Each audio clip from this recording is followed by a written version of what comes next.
You're listening to Beast Over Burden, powered by Barbell Logic. We're Nikki and Andrew, your personal professional coaches. We help you take control of your fitness through hard but doable training and nutrition practices that fit your busy life. Build a stronger, healthier version of yourself with lifelong habits. All right, welcome everybody to this week's episode of Beast Over Burden, powered by Barbell Logic. It's me, Nikki Sims, with Andrew Jackson. Hello. Hello. And we have two celebrities, I would call them, in the Barbell Logic sphere. If you have been a client of Barbell Logic, you have definitely interacted with Nikki Berman. Hey, Nikki. Hey, thanks for having me. Thanks for being here. She is our director of client experience. She is a strength coach and a nutrition coach. And she, as her coach, just called her the queen of consistency, which we're going to get to. BL3K. BL3K. Unreal. Yeah. If you don't know what we're talking about, we have it's like an awards program here at Barbell Logic. When you hit 1,000 workouts, we have a special gift package that we send to everybody because hitting 1,000 workouts takes a lot. So Nikki has over 3,300 workouts. So that takes 33 times as much, right? Or the 3.3. 3.3. Sorry, 3.3. Math hard. All right. And our second celebrity is Coach Bekah Creek. Hey, Becca. Hi, guys. How are you? Hi. Good. Good to see you. You might have also interacted with Becca at some point because Becca's been here as a coach, but also a resource for pretty much any time we're like, Becca, this joint is hurting. Please help with your background in PT. And on the podcast. And on the podcast, how many, few times now? 4 or 5. Yeah. At least. Something like that. Yeah. It's always fun to be here. Thank you. Always a good source of wisdom. Yeah. So Becca is Nikki's coach right now. And you've been working together for how long? I want to say I transferred to her in 2019. Oh, wow. Right when I found out I was pregnant. Okay. With the first one. That's when I was like, I need a coach to guide me through this. Yes. Yep. Now she's a pro. Yep. Now she's a pro at having babies and lifting. She's had more than me. So thank you to Nikki for continuing to contribute to our population in a really good way. You too, Becca. Yeah, I have 3 for the record, but she wins 4. Yeah, so 4 babies later and a really interesting journey from being just a lifter and then a coach and then helping really run a company to now, running a house with 4 little ones and a dog. Sorry. The dog counts too. Yeah. We had 3 dogs, so that was a lot. Yeah. And 1 big one. And 1 big man. Yeah.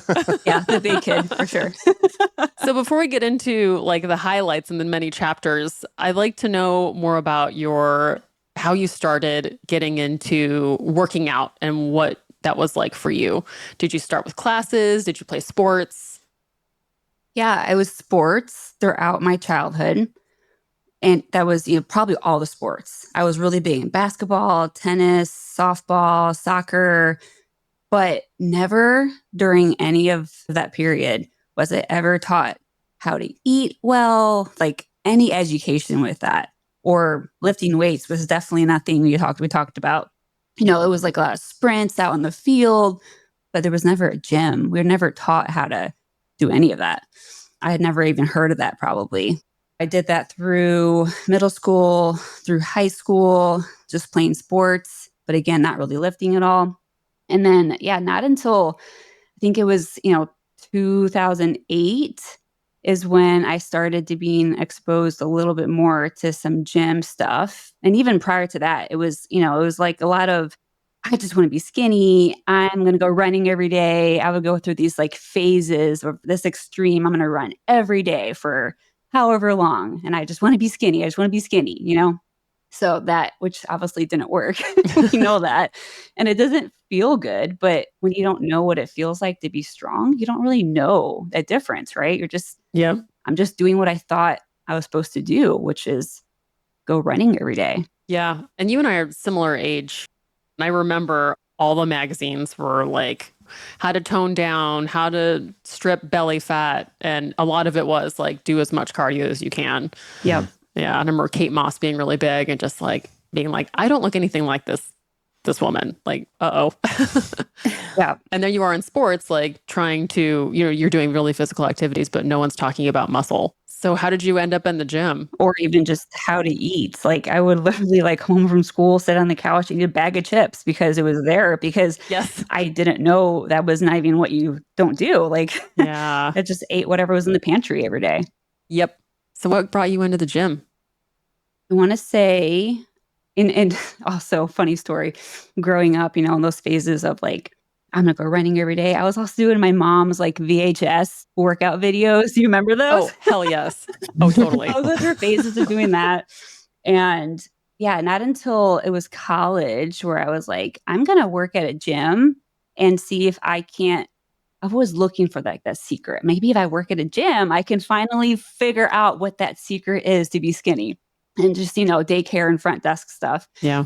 And still the same thing. I didn't really learn much there. But then I started getting exposed to like some CrossFit in like that 2006, 2007 timeframe. And I started being exposed a little bit more to like paleo, the zone diet, which was big back then. And I started to see some changes finally.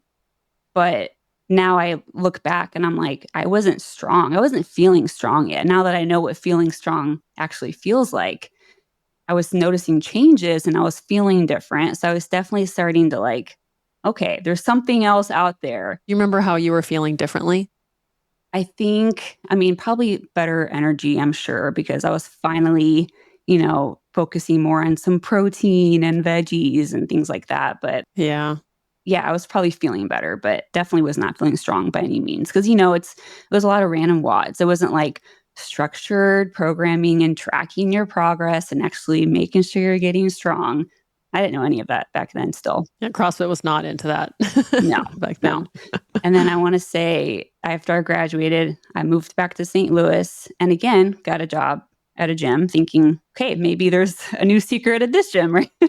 And working the front desk. And then I got the personal training bug in like 2008, I think, is when I decided to start looking into that. Because again, it was maybe if I complete these certifications, I'll finally learn what the secret is to be skinny, Yeah. And I'm going to help others, but also help myself. Yeah.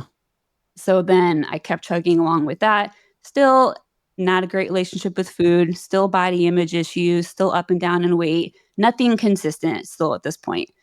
And then I think it was like 2013 when I was exposed to barbells. I started reading about that and learning about that. And I was like, this makes sense. Like, I can't picture doing anything else. This just makes sense. So I went all in, as my personality is. If I am interested in something, I dive in and I am so focused and so determined. Like, I'm not going to stop until I know everything about this now. So yeah, that was when I was finally like, holy cow, this is awesome. This is actually what it's supposed to feel like to be strong. What a relief to like be searching for something for most of your life. But how old were you then? Like 20, early 20s? Yeah. And then it's like this illusion that everyone tells you to be, but then there's no map that makes any sense, no process that makes any sense. Yeah. And even paleo and the zone diet, it's so extreme. Like you can't sustain that. Like what I would do now for clients is I want to make sure they see what they're doing now, like 6 months down the road, a year down the road. Like I want to be sustainable. I want to stick with them for the rest of their life. That's so hard to sustain something so strict and you're taking out all these foods. Yeah. So yeah. I think the point you said too about you kind of don't know what you're missing if you've never been strong. I think that's the most thing where if you're curious at all about strength training, and all of us on this podcast would know this, but like you should try it because you've never felt that way before. Yeah. And you might not like it. It's not for 100% everybody, but like most people are like, ooh, I didn't know I could feel this good. Yeah. So it kind of feels like a relationship with like your full body. Yeah. You connect to something you've never connected to before. Yeah, instead of just like, well, I need to run so that my stomach is smaller, or I need to do tricep extensions so that I don't have like floppy back of my arms. Like it's more of just like a full system that you get to feel and connect with instead of just like trying to pick apart little pieces and hone in on them. Yeah. Yeah. Much different. And then when your mindset changes to being more excited about how much you're lifting and how stronger you're getting versus the number on the scale or how you look, and then you're also fueling yourself the right way to fuel yourself for the workouts, the positive side effect is that you look a certain way as long as you're consistent at it. Yeah. And that was eye-opening for me too. And maybe it took I think I lost when I hired my first coach, which was when Block was 2014 when we Infancy. Yeah. Yeah.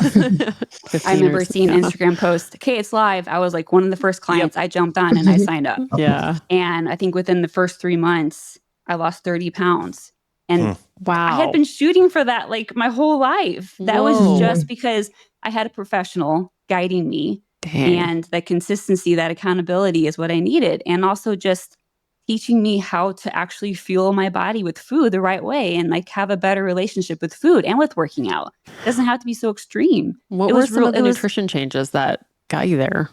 I think I was macro tracking for the first time, which is an eye opener at first because I had no clue what 6 ounces of protein was, right? Like until I actually tracked it and calibrated my eye, I didn't know. So tracking macros, which I didn't do forever. That's not something I think that's easy to do forever either, but it was good to do it first and learn how a plate should look. And the color and just veggies and really protein and veggies, but also like good carbs and good fat because we need all of that to feel good. So it's just a better relationship in general, just more positive with food and looking forward to it and saying, I can't have this or I can't have that because that's bad. That's bad food. No, like food isn't bad. It's just how you go about structuring it. And you were doing extreme things like paleo and the zone and everything and not getting results. And then you did something not extreme, but then you got extreme results. Right. And I was like allowed to eat the things that I thought I couldn't eat before. Oh, so nice. And I felt better. Yeah. I would jump on that too for you, Nikki, because you have been through 4 pregnancies, which is a typical time in a female's life where you gain unwanted weight.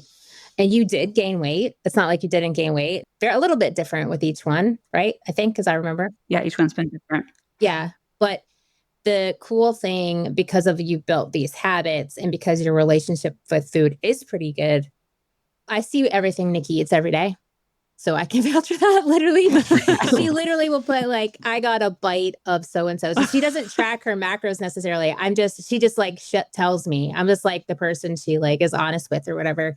But she is not afraid to eat more food if she needs to. Right. And there's been times in her recovery from pregnancy where she's still trying to train. She's getting little sleep. She's nursing still. So she has a certain caloric need for that, sometimes she's like, okay, I got to eat more. I'm like, yeah, you probably do. Add a couple hundred calories or add this. So it's not always about just like this restrictive like thing. It's like knowing how to fuel your body. And she's very connected to that.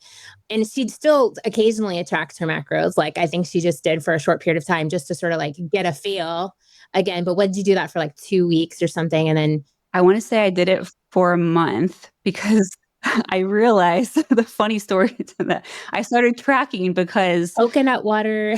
Oh, yeah. in my last pregnancy, I became addicted to coconut water. Like it was the only thing that sounded like fresh to me. Like It was so refreshing because I couldn't drink electrolytes. There was no flavors that sounded good to me. I just like made me want to just, gag. Like I just could not do it. And she needed her fluids. So at that time it was good. Yeah. So I was like, ooh, coconut water is so refreshing. But I never really looked at the label and really paid attention to how much like was in it. It is rude. So I realized when I started tracking that I was eating like 3,500 or more calories a day. Whoa. But the thing was crazy is that was like my postpartum that I started tracking. I realized I was still losing, but I mean, my body's working so hard between like nursing and training. Yeah. She needs a lot of calories. So when I started tracking, I obviously honed in on that a little bit and I dropped really fast. And I realized, okay, I'm actually good where I am now. I need more food. So, it was just like it shows like even coaches, nutrition coaches, we still need to like every now and then like pay attention and maybe recalibrate our eyes if we need to. I had to laugh because I did the same thing with coconut water. Really? For a short period of time. But like friends and I were like, this is the best stuff after a workout or whatever. And then Yeah. I'm like, oh, that's not a good idea.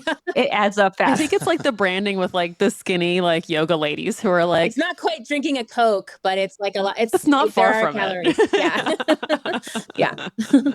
Anyway. Yeah, I think the skinny vegan ladies like somehow won over coconut water for branding. And you're just like, oh, well, they don't have anything with calories ever. So, Right. It's their maintenance intake. yeah. Just the coconut water. So I'm curious, you find out you're pregnant and you're, of course, going to keep training. So before you started working with Becca, like, what are the things that you knew that you needed to like get your head around? For training during pregnancy? Yeah. Honestly, I didn't really know. It was totally new territory for me. And I also competed twice. So I had this mindset that was really hard to like let go of, and knew that my training was going to look different and I needed to be okay with it. And it took a while to be okay with it, probably until my second baby. It was when I finally like stopped associating myself so much with what was on the bar. So yeah, I switched coaches. I was like, Becca, I found out I'm pregnant, which we wanted. We were trying, but I was just like, okay, I'm here now. Now I don't know what to do. And we were actually in Leavenworth, Kansas, because we were living there for a year. We had to go there for my husband to go to that school for Army. We were in, not our permanent house, right? So it wasn't like the greatest we set up, like versus the home gym we have here. We were going on the base and lifting there. But then that's when COVID happened as well. This is in 2019, 2020. So then we lost that gym so quickly without even question. My husband and I went on and ordered equipment super fast to get it. So we just had this like outdoor on our patio with this like canopy because I had been training. I'm like, I'm not going to stop training now in the middle of my pregnancy. Are you kidding me? So until the equipment came, we were like doing the water jugs and trying to squat with that and deadlift, doing what you can during COVID when you had no gym. So I was like, I'm not going to stop. My mindset was like, when I start something, I'm not going to finish. I'm not going to stop until I finish, right? Not even on the table. We got the equipment. So then, yeah, training looked different there. And then, yeah, Becca's guidance on different ways we could approach it with RPE. And we were doing like a tonnage goal to give me the flexibility to structure the workout, hit this tonnage. But if I feel good, let's do heavier weight, less reps. Or if I need something lighter and more reps, you can do that. Just hit this tonnage. So we did a lot of that in the beginning. And definitely training during my first baby was the best. I competed actually during that pregnancy, and I pulled 300 at 30 weeks for the online meet in my little backyard gym under the canopy. I forgot about that gym. That's amazing. And it was awesome. Like my training was like, I PR'd during that pregnancy. I just felt so strong. I'm using the extra weight that I was gaining. Yeah. And putting it to use. You did chin-ups deep into that pregnancy too. I think. Oh, wow. Yeah. That's cool. I want to say for Pregnancy that one, bulk. for sure. Yeah. That's awesome.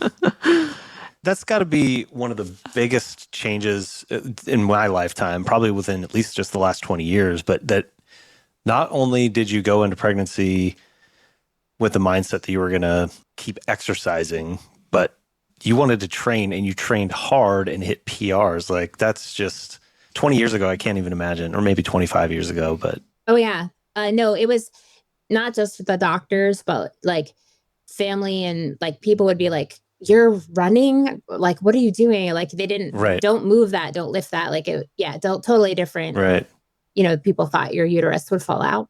Is that something that changed because of experience or research, or like what has changed? Research. I think more research, and it just became more mainstream to understand that women's bodies don't break. I mean, they change, and it's a condition, right? Like you're pregnant and you're not, you can't just like ignore that you are. Sure. But yeah, I mean, you see women doing crazy things now, like running marathons. But I also want to say, and I know Nikki would say this too, if we kept going into her story, not every pregnancy is the same. And so there shouldn't be a pressure either. And I think that's hard if you have a goal-oriented mindset. I want to be that woman who does chin-ups, which is awesome if you can. I'm not knocking it at all, but like you have to also understand it might not be that way for you.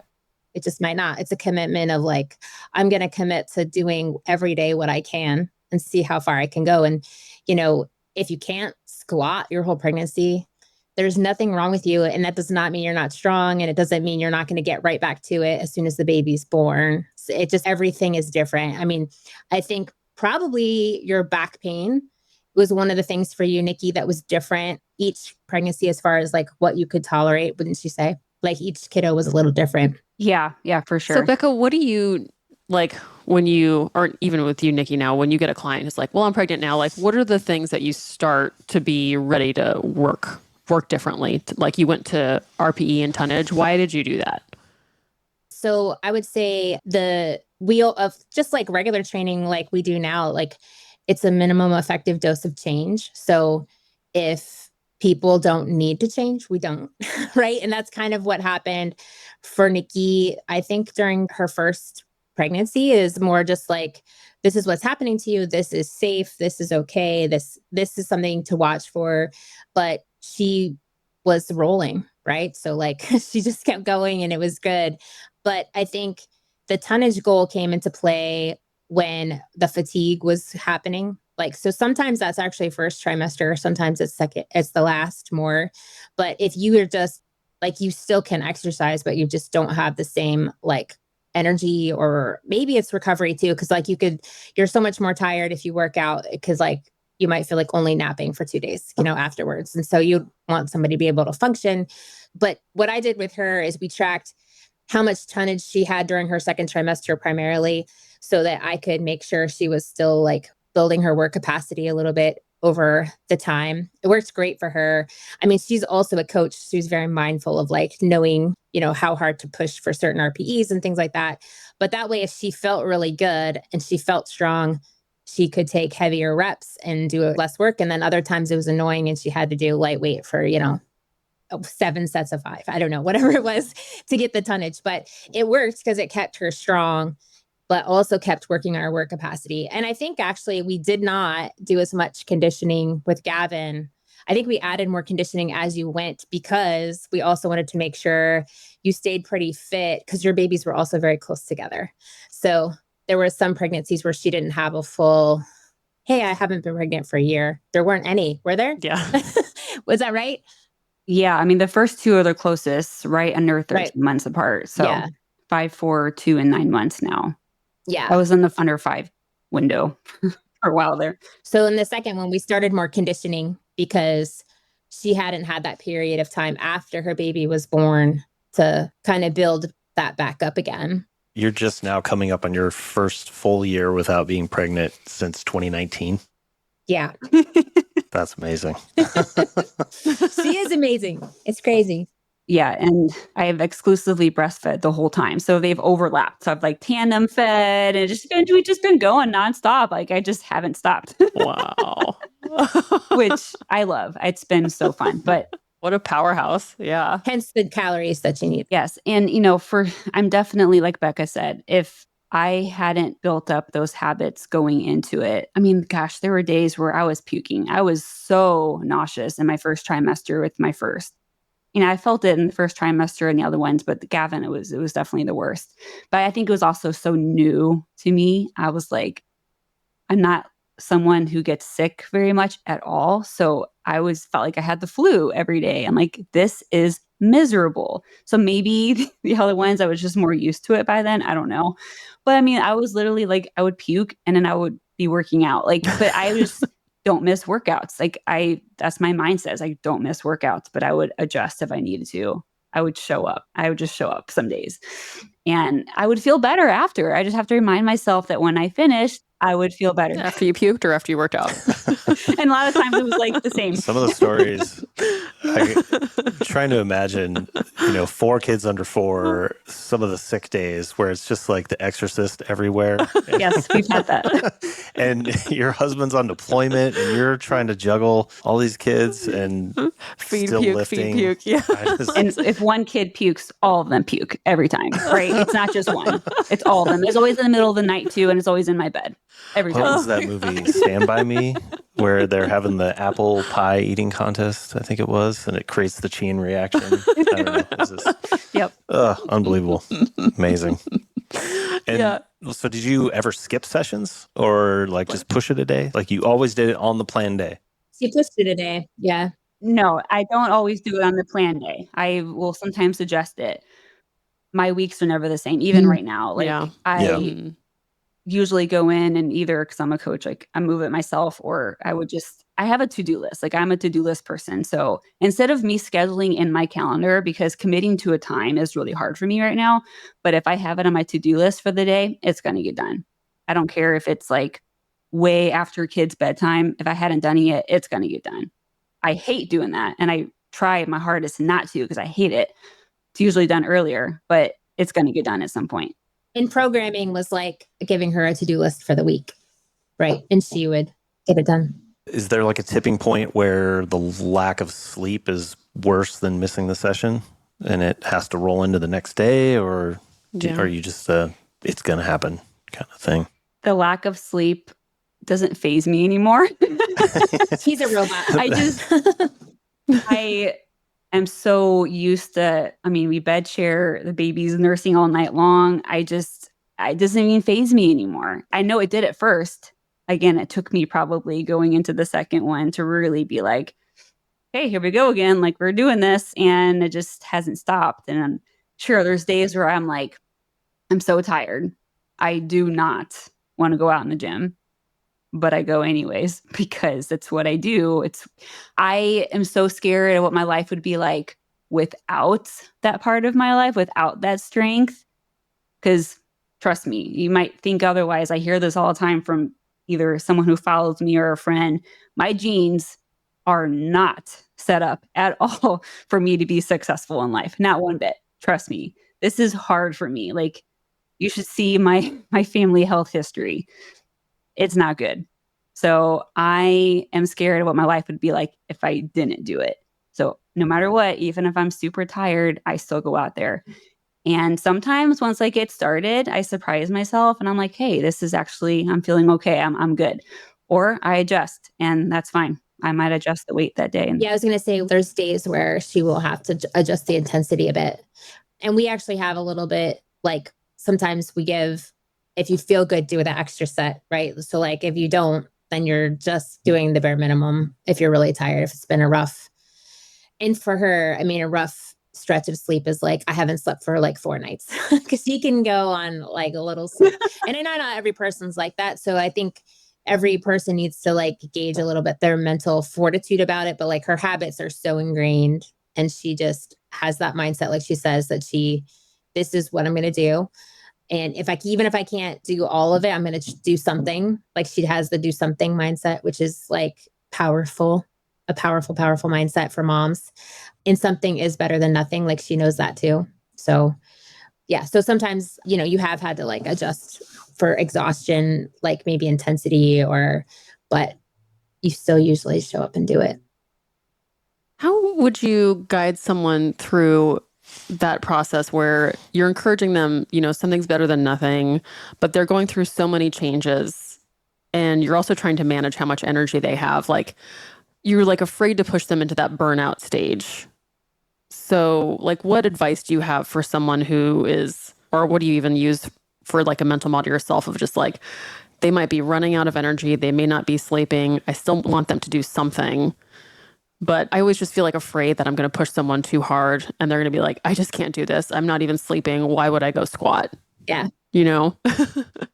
I guess I can answer this and then maybe you can too, Nikki. I know you've worked with other people. So I do think Nikki's personality, and I think this is where you have to like be sensitive, and this is where, having a live coach is better than having a program.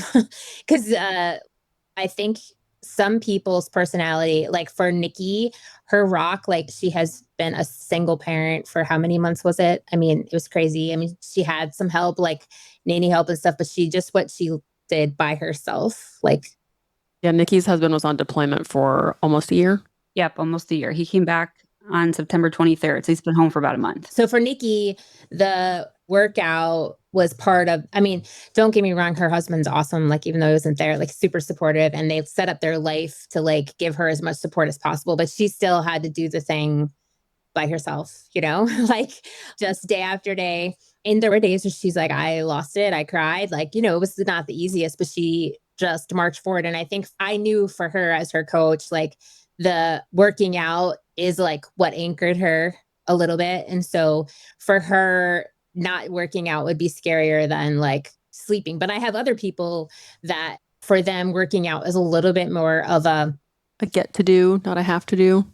yeah, I get to do or a judging of themselves, like whether they do it or not, right? So like in their performance, like people are motivated to train for lots of different reasons. And so sometimes if that is what it is to you, facing the workout is probably more harmful than self-care in another way, right? And so I don't know always that answer. Sometimes I instinctually kind of guess what somebody feels, but like, or try to guide them to that. But something might be like just stretch today for 15 minutes, right? Like if the squat is a thing, but like Nikki she's already like anchored herself to that. And during this really hard time, like that was something she was leaning into to help care for herself when she had to care for so many other people.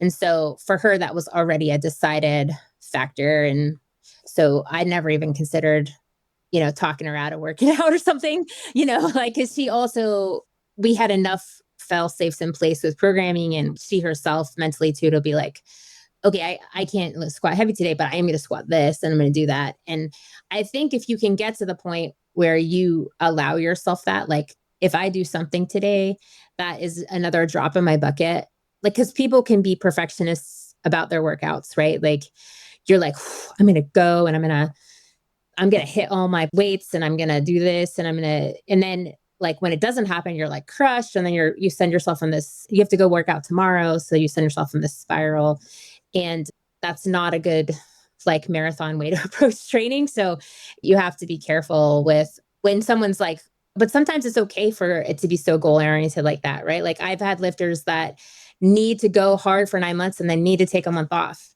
Like that's just how they roll. And that's okay. There's more than one way to do it. But I think for moms, which is like in Nikki's shoes, like you don't know when you're going to have the time. So she's awesome because she is connected to like, I'm going to do this when I can. It's on my to-do list as a priority. I'm going to make it happen. And it might have to flex a little bit, but I'm still going to do it because I know in the long run, like, this is what's going to make me who I want to be. Like she is just crushed it as a mom. Cause like, that's the hardest part is because your life is so interrupted all the time by things that are great, right? Like little smiles and little victories and little fights and little poo changes and like lots of things. But she leans into it, right? And she's like, I know this is what I have to do. So I don't think there's a good answer, but like, I think if you can't give anyone who has a life where you can't give 100% of what you would like, if you got paid to train, then by all means. But most of us have other responsibilities. Which is like none of our clients. Yeah. Right. I think the cool thing about the combination of something better than nothing and Nikki, you described focusing on feeling better by the end of the session than the beginning. Like if you combine those two, I find that coaching to clients will more times than not lead to them doing more than they thought they could on that day than the vice versa. Yeah. If they go in with anybody going through a hard stretch with an expectation that it's got to be this particular weight or this amount of work, then they'll, with that mindset, often just not do the workout. Yeah. But if I can get them prioritizing something and to feel good by the end, they'll often lift more than they thought they could on that day. And even if it's like, oh, just start stretching. And they're like, well, stretching feels good. Maybe the bar will feel better. Maybe I can get up to 135. It's just kind of interesting how that mindset, I think, is useful for especially anybody who's been lifting for more than a few years where life is going to happen. I think that's just a really powerful way to navigate the marathon of training, I think, as you've been calling it, Becca. And Nikki, I don't know how you drag yourself out there, Nikki Berman. Sometimes like you're like, I just put myself out there. I don't know what you tell yourself. I'd be curious. Actually, I've never asked you that question, but like, yeah, what do you tell yourself? Because I'm like, I know you didn't want to get out there, but you did. What's your pep talk?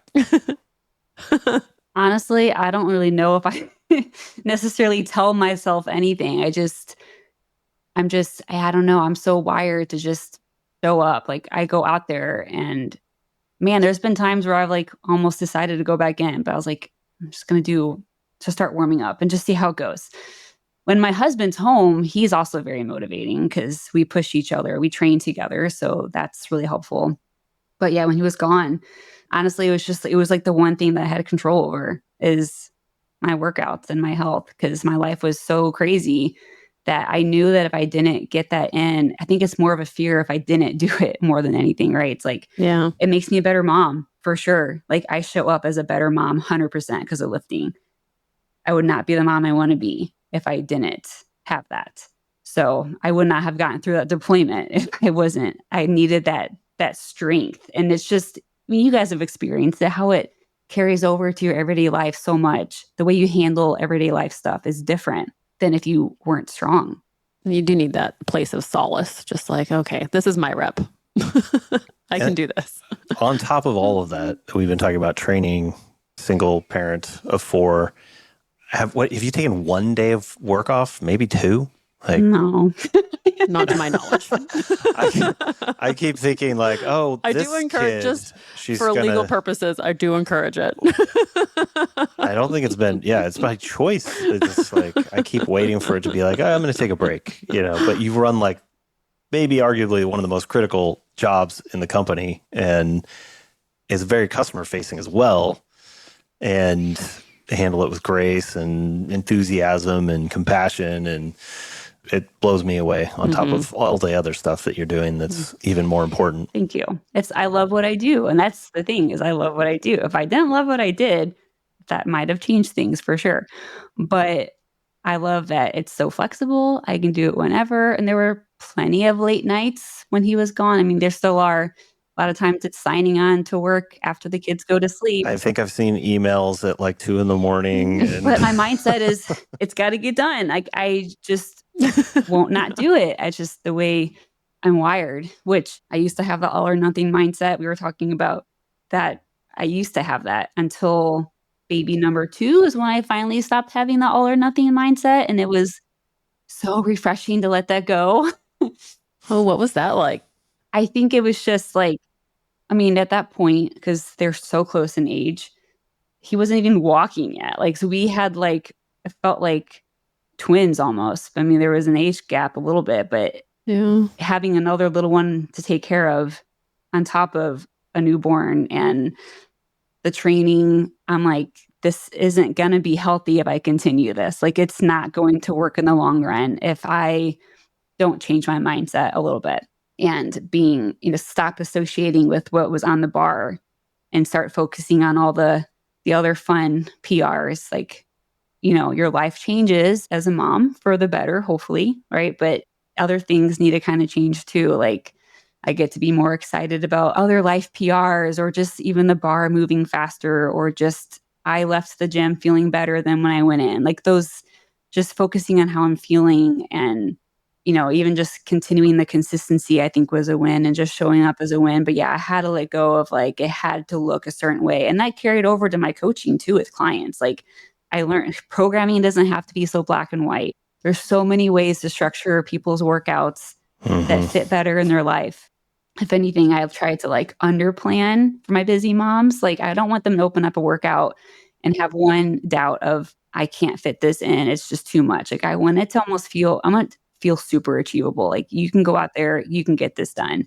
And they see the green, and then they feel good. And then it builds and builds and builds from there. And they're building all these healthy habits that are going to stick with them for the rest of their life. And they're feeling good about it. They feel accomplished. They don't feel, dang it, I have red on my calendar. I'm starting to feel bad about it. And it builds on you. And you start getting in that red, like, just keep seeing the green, just keep showing up. And then we can do more when you're ready. Like, just start here. And so that was huge. I mean, and I had to, when Jarrett was gone, I was only lifting twice a week. That's all I felt like I could commit to. And that's coming from a coach who's competed, and training looks 100 times different than what it used to before kids. And I can look back at that, and, it's fun to look back at those memories, but I just understand that it's different now, but in a good way. It's been a good change. Becca, how did you observe that shift? Oh, yeah, it was wild. No, like, I guess, I think just watching her become a mom, which changes you so much in the first place, right? Like, even outside the gym, like, priority shifting, like watching her take her all in personality into motherhood, because she is all in about all of it, which was cool. But I think seeing her realize, I remember, I think it was a message first and then a call, probably a like Zoom call about like a little teary. Like, I just think like my priorities are changing, basically was the gist of it. But basically that she just came to sort of like, because with her training with the first one, she did hit PRs because she was like still motivated and driven for that. And not that like, I'm sure women can do that into their third or fourth babies. I'm sure that happens. But like, just that she was like, I want, like, her goals were to have this family. And so she was all in on that. And knowing that like, Well, and I think too, they were so close together. My body didn't really. and that was it. Yeah. In fact, that was probably your worst lifting pregnancy. Kind of a traumatic event. Yeah. Yeah, it might have been. Your second, because they were so close together, because she just did not have recovery after the first one. It'd be like getting 2 injuries, boom, boom, right together. Well, then you're sleeping less too, because now you got another kid you're taking care of. Yeah. So that was like, probably that was as far as weight on the bar, the latest pregnancy, wasn't it? Pretty sure. So she had to make some changes, obviously, just like an injury would make you have to take changes too. Like, you just have to like come to realization, like, okay, I'm not ready for this at this moment. I have to do something different. What was cool about it was this piece in her coming to understand that like the weight on the bar was not the only amazing thing her body was doing at the time. Here I am giving birth to another baby, feeding 2 babies, taking care of them. And so like, there was just this, it was a little bit of mourning at first, I think, like to let the weight go on the bar for a minute. But also we talked a lot about how you can have it all. You just can't have it all at the same time. Like, I tell my clients that a lot. And so like, and she was like beyond in awe of what her body was doing. Like, just like having these 2 babies close together. And just, I try to remind her of that, right? Like, this is okay. And this is not the end. Like, I think you were like, I'm never going to compete again. I think that's honestly what you said. And I was like, well, I don't know if that's true. Like, you might care about the weight on the bar again, but like for now, that's okay to not care about it. But she also understood like taking care of her body meant keeping muscle mass and still fighting for muscle mass. And so, which is for me, I always try to advocate for my patients because I am working again. Sorry, I slipped that out. But also my clients, their health, like, right. So like, I try to remind them of that. And she was into that and understood that. But she was also just in a really cool place of being in awe of what her body was doing, having these 2 children and nursing them. And that was like, for me, I literally was like smiling inside because I was like, oh, look at her go. Yeah. You know, I'm like, I love it. It's great. So that's cool.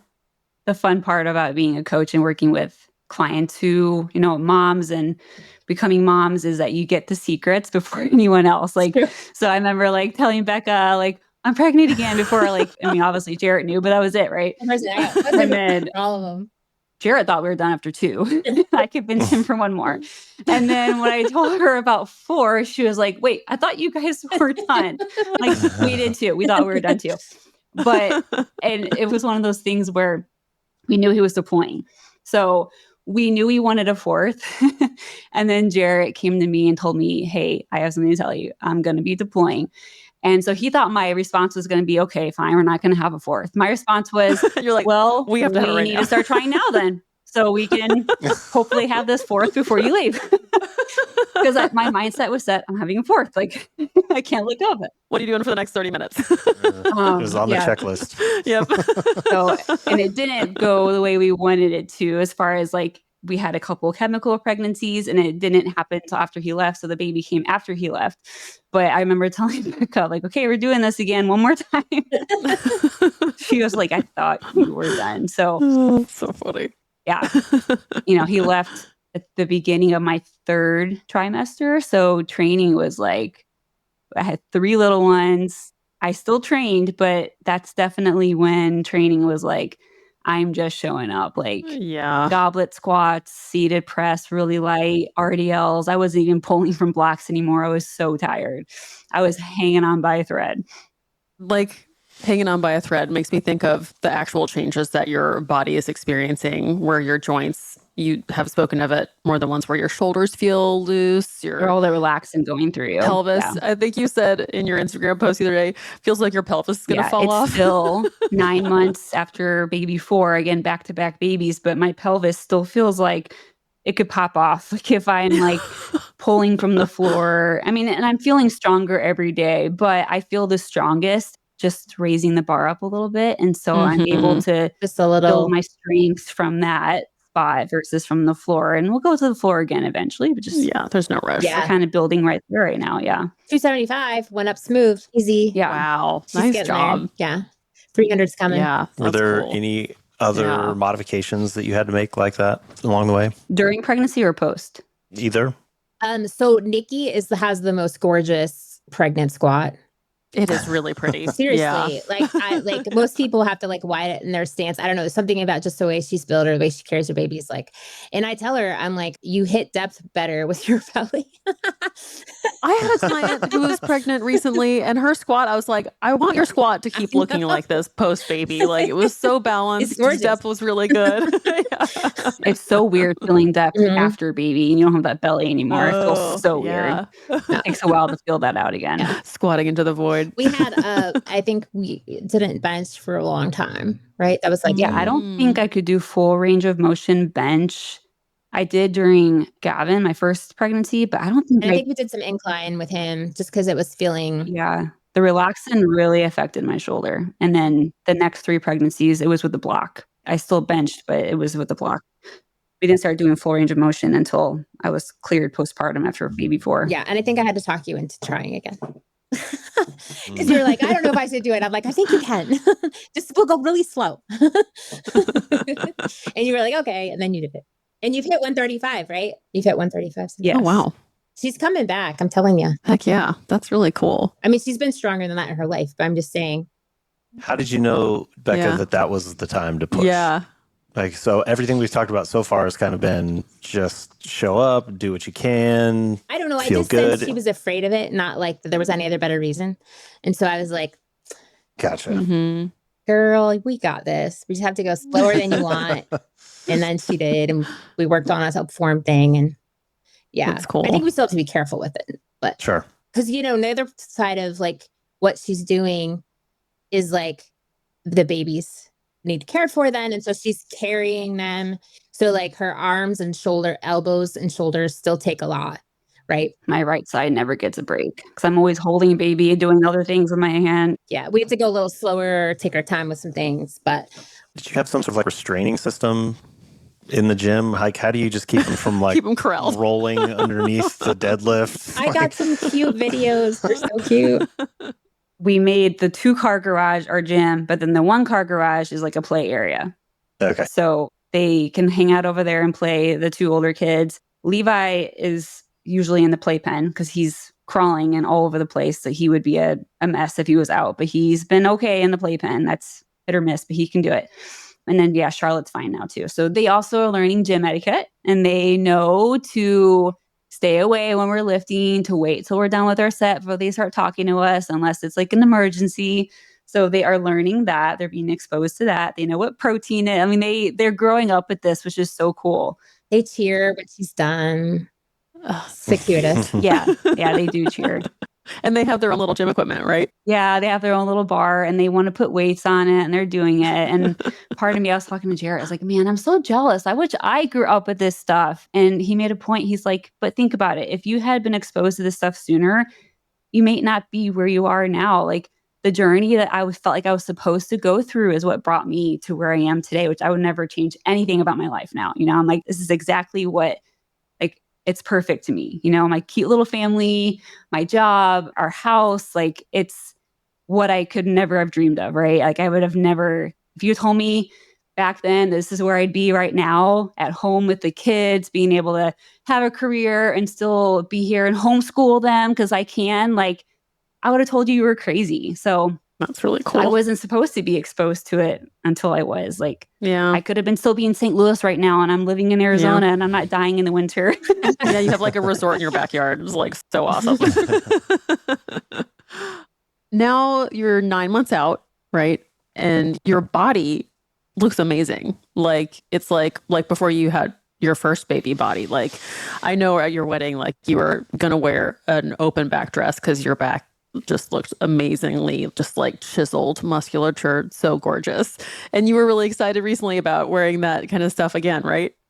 Yes. yeah, I continue to shock myself. It's amazing how strong a female's body is and what it can do. But yeah, just tracking my macros for a month and being consistent in the gym, before I knew it, I realized I'm 50 pounds lighter since I had Levi, which is so crazy to me. But yeah, you lose a ton when you have a baby, but like, it's still baffling to me. I'm sure it's a different body comp. It's, not exactly the same body comp as back then, but I'm the same weight. So that feels good. And I'm continuing to build the muscle now. But just kind of, I don't know, it just happened. Like that consistency, showing up those days that you don't want to, those are the days that matter. I like how you put it, Becca, as a drop in the bucket. And then when you look back, like you just did, Nikki, at this like really full bucket of life, like you put all that there. Like we know that didn't happen by accident. That was a lot of intention. And it's so neat to take a moment to see how you did that and how, Becca, you were such a great guide for someone who's so driven, or you would think like, no, she doesn't need me. She's got this. But it's still so useful to have that teammate. Yeah. And she's also there to hold me back too when I need it. Yep. Because I feel amazing. Like the day after having a baby, I could just go squat. I want to so bad because I feel so good. And I'm thankful for that. But she's like, no. Baby was born. I'm like, okay, don't squat. Remember 6 weeks deployment. Wait, you have to wait. But we did, like we've done, and she knows all this now, but like we started pelvic floor work too. That was one other thing that I always do with ladies, just to prepare them for that. And like, and she knows that takes 4 babies takes some recovery. And so like, I've just been more in her ear about that. Like, don't rush it. Just take time. Listen, but she is invigorated after having a baby. She's like ready. You could put like 300 pounds on the bar. She probably lifted the day after. Probably would. She's crazy. She's insane. She's like, I feel really good. I'm like, I'm like, but don't squat yet.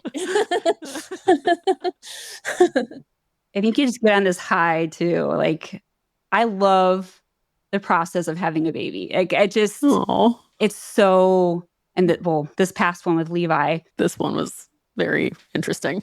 Yeah, you need to share that story because that's crazy. It happened so fast. It was at 3:30 in the morning where I was finally feeling like contractions were actually doing something. And I called my nanny, who thankfully answered her phone.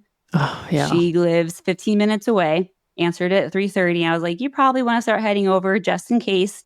And I had Gavin and Zoe in my bed, and I wanted to labor at home as long as I can. And if it turned into a home birth, I was going to be happy with it. If it didn't, I was okay with that too. But I wanted them out of my bed so I can go in my bathtub. So she comes over. She's there literally 15 minutes after that phone call, thankfully, because I did not know what was about to happen. And she gets them out of the bed. I called my doula. I'm like, hey, you probably should want to start heading your way. And she is like 30 minutes away. And she still had to feed her baby at the time. So now I have Jarrett on speaker, who's over in Africa, and it's daytime for him. And he can't have his phone on him at work. So I'm emailing him like, oh my God, you probably want to go to your room and call me because this might be happening. And so he leaves work, goes to his little shipping container that he was staying in. And he calls me and he's on speaker. I'm just kind of breathing through him. Like, I'm not really fazed by it. He's like, we'll get in the tub, wait for your doula to get there.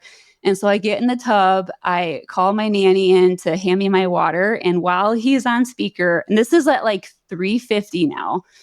20 minutes later. Yeah. And all of a sudden I'm like, oh, nope, he's coming now. And I'm like, Lily, you're going to catch him. And I hang up on Jarrett, not thinking anything of it. Because I'm like, I need to call my doula. That's all I'm thinking about. Not my husband who's over in Africa, who's now sitting there in the dark, like, I have no clue what's going on right now.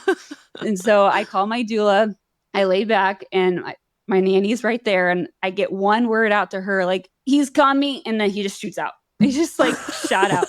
And my nanny caught him in the tub and he was on my chest. And next thing I know, I'm like, my doula is like, okay, I'm 10 minutes out. Have your nanny go get a Ziploc bag so we can prep the placenta. I'll be there in 10 minutes. And we're just like hanging out here now. Like, he shot out. I think it's called, what's it called? Where it just, Becca, where I can't think of the word right now. Yeah. Your body rejects it. It's like, yeah. Oh, like one push, barely even a push. It just shoots out. Yeah. And it was born in the sack, which is also supposed to be good luck. So it was just all of it was just so cool. And I cannot, like, I could relive that moment so many times. Like, it was just the most empowering. I can't even explain how surreal it was, but I know for a fact that if I didn't have my strength going into it and all that barbell training I've done, like it totally prepped me for that moment. Yeah. Big time. Your bucket was full. The coolest part was Zoe woke up and she was there for it. So she got to see her little baby brother born. And it was just the coolest thing. It was ever. really neat. So Yeah. cool. And then when did you call Jarrett back? Yeah. I called him after the baby was born. I'm like, okay, he's here. And he's like, you're still at home. I'm like, yeah, I'm still at home. He's here. And he was just freaking out. Poor guy. I can't even imagine what that felt like to him being over there and being so helpless and not able to help or do anything. But yeah, I'm so thankful for my strength because that could have gone so many different ways. When you said you wanted to squat the next day, was it actually that day? Like, later that day. So was at Becca having to 7:45. text you at like 5? Don't squat. Probably. Just walk. Hug the children. It's enough for today. It's enough. Amazing. Especially since she was at home. She could have gone right out to the squat rack if she wanted. So Yep. yeah, gotta get Just that in her like- ear. She's ready. She's just ready to go. Got the doula there. You Got know? the deal there. Yeah. And my nanny, who's like a 21-year-old, but she was so calm during it. She did a great job. Good job. So cool. Now she can add this to her resume. Good job, Nanny. Yep.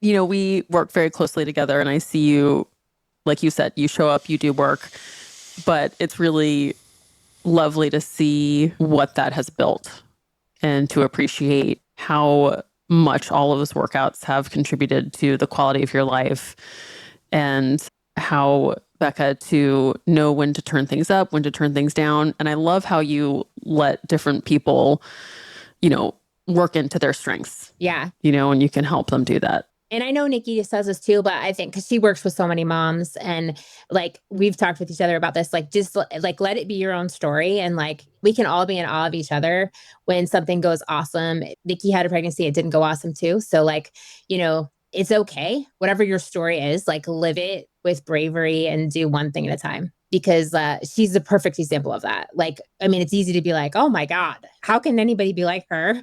You know, because she's like, just has done so many amazing things.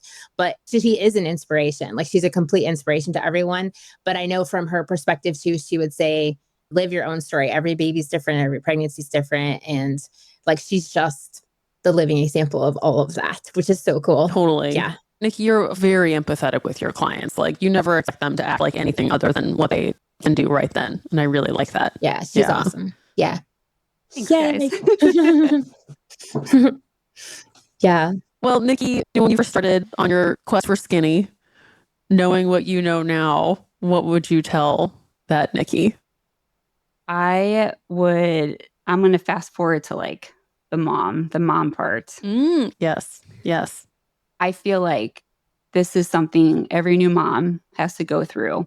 You don't lose yourself when you become a mom. You evolve. So you grow and change in so many ways, hopefully for the better. But at the core, you're still you. And I think that's really important to not let yourself go. You need to take care of yourself. And, you know, strength training through pregnancies, postpartum, deployments, all of it has taught me that when I feel strong, I am strong and I can show up better for my kids. I'm a better wife. I am showing up as the mom I want to be. I can't imagine how I would handle things if I didn't have that strength. So go do your workout, finish your workout. You can do it. Tell the kids you need 10 more minutes. I think we need to normalize this. It's okay. And it's not being selfish. It's modeling to them that you're showing that mom takes care of herself too. Like that. And that she can be strong and that she's capable and that you can take up space. Love it. So stop trying to be skinny. Take up space. I like that. Yeah. Love it. Oh, man, that's really good. I like that. Just take 10 more minutes. Yeah, that's really cool. Unless it's an emergency, of course. But Yeah, of course. most of the time, it's not an emergency. Caveat. They're going to be okay for 10 minutes. Becca, what would you tell yourself before you started lifting? This isn't like crazy shattering, but expect ups and downs. Like just expect it. I think for me, coming from sports, Yep. I wasn't as much trapped in the like, I need to be skinny mindset ever. Thankfully, I still have that baggage. Don't let me mislead anyone from those days of how the image of women used to be. Yeah. But just expect the ups and downs and like give yourself a little more grace, because consistency, like this girl, will in the end get you where you want to go anyway. And if you want to go hard and then take your foot off the gas, that's a little bit more how I am. I don't feel like I'm killing myself if I take a day off of lifting. Like that's just how I am. But I'm always coming back to it. It's always in my goals. It's always in what I'm doing. Like, how am I going to structure training over the next 6 months for myself or whatever? And that's okay too. Like, I'm just different than Nikki, right? But that's okay. I can have the highs and lows, and we're still running a race and getting where we want to go. So that is like reassuring to hear. But I should be more forgiving of myself of that, like of just the highs and lows, for sure. A lot of pressure as an athlete. Yeah. To always be performing. Right. And I think that was more what I struggled with, is like, if it can't be perfect, then like, you know? Yeah. But I would be angry. So I did deal with that. Well, everyone go have some babies. Have some fun. I noticed you said everyone else. Mine are grown now. It's really awesome. It's amazing. They're such cool kids. You have like really big brain athletes out there in the world. Yeah. 2 employed children. Oh my God, gosh. Right? Wow. That's amazing. And one in college. Yeah. It's really cool. Every phase of it's awesome. That's so cool. Yeah. Well, thank you Thank you for sharing your story. Probably one more thing I want to add real fast. Please, yes. I just want to end on this note. Yes. If we could magically help every female be open to the idea of trying it out, some version of strength training. Does it even have to be barbells? I think that would be a great place to go, but it doesn't have to be. And there's so many ways to modify it. I don't want it to scare someone. If I could just somehow magically make all females open to it so they can actually feel what it feels like to be strong, we would be so happy. I just want everyone to try it so bad. Yeah, I know. And when we were talking with your client about how she doesn't want to go to the gym, she hates the gym, like, we can get you strong without having to go to the gym. Totally an option. You don't have to go if that environment is not an inspiration to you. Don't worry. Like, you can do it in whatever environment you feel good in. Yeah, don't let that stop you. Because I agree. Like, when someone pulls themselves out of the need to be smaller, the desire to be less of themselves, it's so different when that, all those light bulbs turn on. Yeah. I love that invitation, Nikki. Yeah. Of course. Yes. Please try. Yes. Please try. Well, if they want to try, where should if you want to try, go to barbelllogic.com/experience. You can experience strength. Talk to one of the Nikkis. Yeah, you'll get one of the Nikkis or Chrissy or Ian, and we'd love to talk about your training or what, that journey looks like for you now and what could be. We even walk you through what coaching would look like were you to work with one of our amazing coaches like Becca is, and Nikki is, and Andrew is, and myself. That's right. Yeah. barbelllogic.com/experience. Thank you so much for sharing all of that. I really appreciate it. Thank you both. Yeah. Sure. And we'll see you here next week.